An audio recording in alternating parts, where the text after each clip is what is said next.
Jusqu'à 9h, Good Morning Business. Il est 7h18. Effectivement, on est avec un entrepreneur. Je ne sais pas si son entreprise est familiale, pas encore. On verra la suite. Jean-Michel Caram, PDG de Yeva Group, est notre invité. Bonjour. Bonjour. Avec une particularité ce matin, c'est que vous annoncez le rachat d'une entreprise que vous aviez vendue à Unilever il y a une dizaine d'années.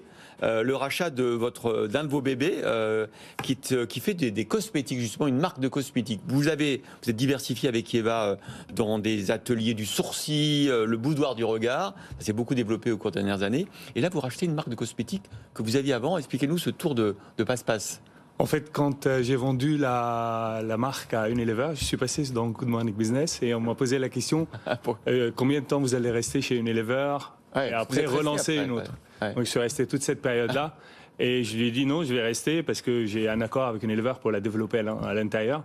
Et c'est pour cela d'ailleurs que je l'ai vendue, c'est pour la développer avec eux.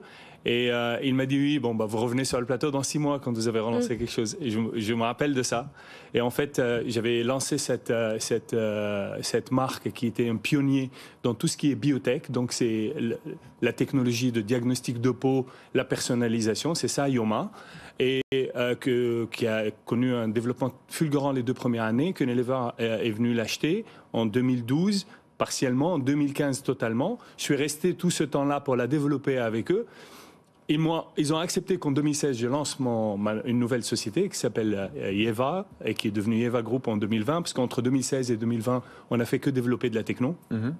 Et à partir de 2020 que le groupe a commencé une activité commerciale.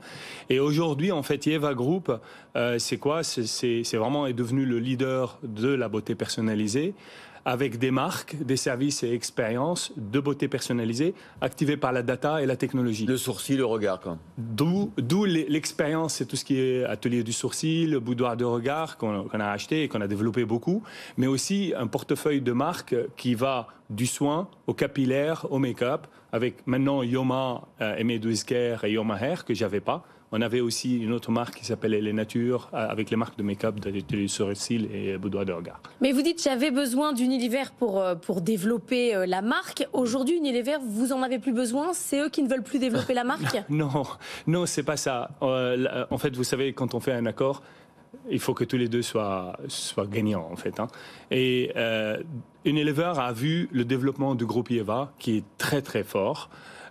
Et elle a commencé à voir que mon centre de gravité penchait du côté Yeva Group. Ah oui.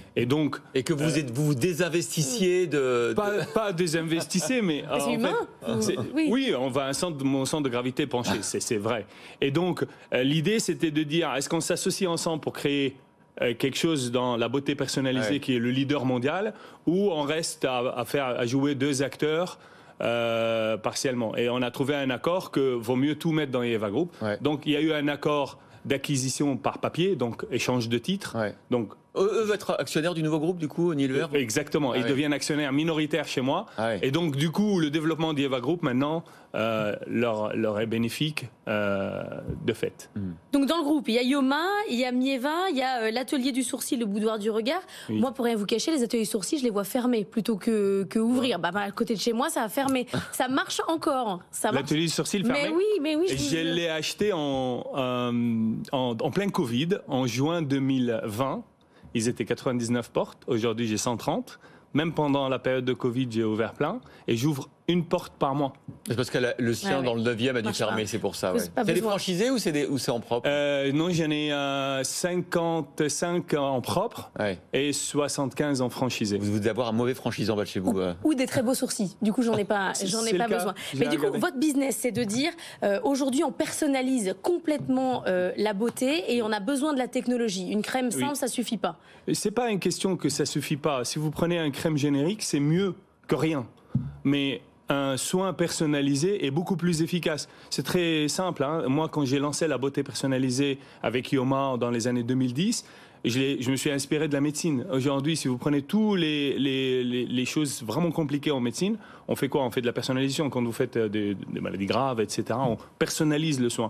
Pas seulement parce que la personnalisation, c'est l'épitome de luxe, mais c'est surtout parce que c'est la base de l'efficacité.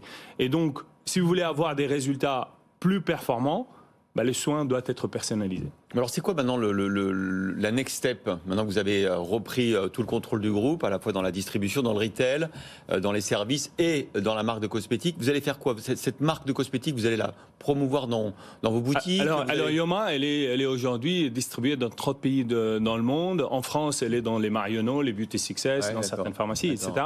Donc, elle est vendue aussi dans l'atelier du sourcil, dans mes boutiques à moi. Et aujourd'hui, en fait, l'action du groupe, elle est scindée en 3. Il y a Eva Beauty, qui est tout l'ensemble de mes marques qui se développent dans tout type de retail. Il y a Eva Tech, et à leur tête, l'abonnement MyEva, qui d'ailleurs est en pub actuellement sur votre chaîne.